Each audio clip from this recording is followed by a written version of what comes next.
Good afternoon, ladies and gentlemen. Today we will go further with noise and occupational hearing.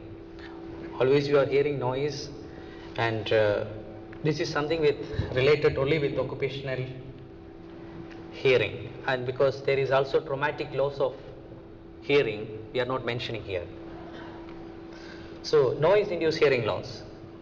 The objective is to understand the noise, the health effects, health surveillance, and hearing conservation programs.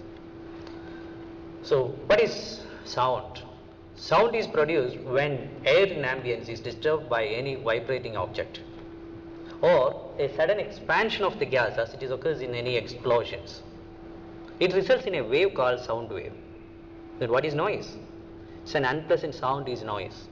Any unpleasant sound. So what are the effects of noise? It can be auditory, it can be non-auditory, and it can be annoyance. And this picture what you are seeing there, it's in Heathrow Airport sometime back. So what are the auditory effects of noise? You see there, temporary hearing loss causing by noise induced temporary threshold shift. And on the right side, what you are seeing is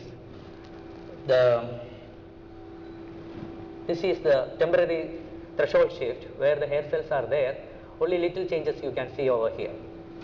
The next one what you are seeing is the noise induced permanent hearing loss. That is what you are seeing here in the last picture. Almost all hair cells are damaged. This is seen in the cochlea. The third effect is the tinnitus. Other one is reduced understanding of speech and ear pain. Ear pain usually causes in very loud sounds. Then what are the non-auditory effects of noise? There is some, if you are exposed to high level of noise, your sleep, even in the mid of sleep, you will get up because your automatic and reflex responses are there. These responses can occur even in sleep, and it causes your deep sleep is disturbed. Also, some report states that the industrial workers have very high incidence of circulatory problems. Other effects like dilatation of the pupils, so causing impaired vision. So the people will get accidents because of the impaired vision, palpitation of the heart, secretion of high levels of adrenaline, constriction of blood vessels, and other hormones like thyroid hormones are also secreted more because of the noise. So how is the noise, the progression of hearing loss? This is how you are seeing here. This is maybe in the age between 20 to 40 years. What you are seeing is again the progression up to 60 years. If no action is taken and they are working in a very noisy environment, this is how the noise progression and the hearing loss will progress into this level. Again, we will see about the measurements of noise. There are some measurements like we use these decibels. One is decibel, that is a logarithmic scale, many of you know. And if you see 1 decibel increase, don't think that it is by 1, it is by 3 decibel doubling. And also you are seeing on the right side is the sound wave. This is the sound wave which I told you before, and this is the frequency. The length here is the frequency, and this is the intensity. Usually males have high intensity and females have high frequency. Maybe that's why their voice are very good. And then we are measuring the decibels by A weighting. That is called decibel is A weighting. And this is a daily personal exposure level. Another one is the peak sound exposure level. These are some noise measurement units. This thing is another very important thing is the exposure limit values.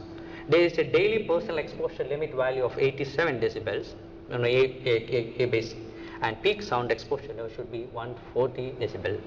And exposure action value. Here again we are stressing on lower exposure action value and upper exposure action value. In this, if it is in the lower exposure action value, we have to take immediate action, and in between these two levels, the upper exposure action value and the lower exposure action value, we have to intervene and we have to do something to protect their further loss. And this is in our company how we are doing an area level sound monitoring. This is usually doing by our safety department. They are industrial hygienists. They are doing for an employee for his all work duty hours. And this is the time weighted average which you are seeing is 80.4, which is coming in the reasonable range. And what is audiometry? Audiometry is a procedure to find out the hearing capacity of an individual. Audiometer produces sounds at desired intensity and frequency. The procedure has to be performed in a very quiet room, and there should not be any background noise. It should not exceed more than 30 decibels, which is equivalent to something like whispering. So this is one of my staff doing the audiometry, what you are seeing here, and this is a screening program which we used to do for our employees, and this is in a sound booth what they are doing. And this is what you are seeing is a normal audiogram, and this one you are seeing the abnormal audiogram. This is the noise induced hearing loss audiogram. And again, after doing an audiogram, this is something which is important. We are using age specific value to measure and compare whether it is a noise induced hearing loss or not. This is the value which we are using. This is using by German recommendations. This is a little easy, that's why we are using this. We are taking the 2, 3 and 4 kilohertz in the worst ear and comparing with the age on the left side. And this is how we are diagnosing usually. We also have other methods like evaluating the audiograms by category wise. This is the category 1 as acceptable hearing ability, category 2 mild hearing impairment, category 3 poor hearing, and category 4 is the rapid hearing loss or unilateral. And this is usually by HSC UK is adapting these categories they are using. And they are evaluating the summation of 1, 2, 3, 4 and 6 kilohertz you have to do. The other one only 2, 3, 4 is to be mentioned. That is the difference. So here again in this HSC we have to compare with this evaluating audiograms, you have to compare with this chart. You are seeing here a male and there is female, and there is something called warning signal here, and another one is the referral. So here also there is warning and referral compared with the age. So how we will compare? You see here, this is the acceptable hearing ability. If the sum is below the warning level, it is category 1. If mild hearing impairment is the sum is either equivalent or more than the warning level. Third one is poor hearing. If the sum is more than or equivalent to the referral level for either ear. And rapid hearing loss, previous test within last 3 years must be more than 30 decibel difference, and the summation of 3, 4 and 6 kilohertz should be in the referral range. This is how we differ. This is what the statistics of ASRY, our company, Arab Ship Repair Yard. This was years which we are doing the audiometry for our employees and subcontractors, and this is abnormal audiometry findings which came down. In the next slides will answer why it's coming down. So criteria for diagnosing the noise induced hearing loss. This history of prolonged exposure to loud noise. There should be an abnormality in both air and bone conductions, and it should be mostly bilateral. And the audiogram also shows a characteristic at the 4 kilohertz. And there are so many work risk factors which it is directly associated with noise induced hearing loss, like noise level, the frequency, duration of exposure, their exposure pattern, and the use of ear protection. How frequent? You have to test the audiometry.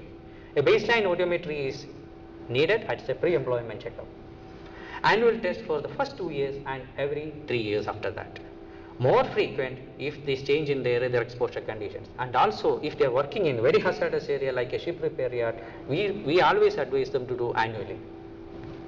And what is the prevention?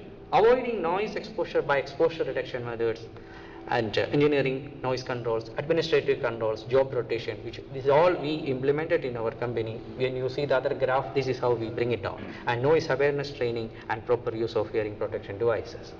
And this is some of the awareness programs which you are doing. What you are seeing is for Noise Awareness Day, we are celebrating actually International Noise Awareness Day, which is conducted by Center of Hearing, Ohio. Annually they are doing, and so far Abu Dhabi Health Authority is registered under the Center of Hearing, and now Bahrain also registered under ASRY. So only 2 areas from Middle East. So we don't want to make people panic that there is a very high level of noise in the company. Rather than we explain to them, we are celebrating Noise Awareness Day. This we are doing from 2009, and every year there is a very massive program, and we used to. It is like a celebration. People feel it is a celebration, though it is not a celebration actually. So what you are seeing is this is the awareness program, how it is going on. There will be ENT specialists, they used to come, or there will be audiologists, they will come and they will give explanations, training programs, and this is the exhibitions which will happen on that day. There will be so many exhibitions about the hearing protection tools and all those things and this thing. So summary, we have to say that by proper engineering control, implementation of administrative control, training and proper PP, we can control the noise induced hearing loss. Thank you.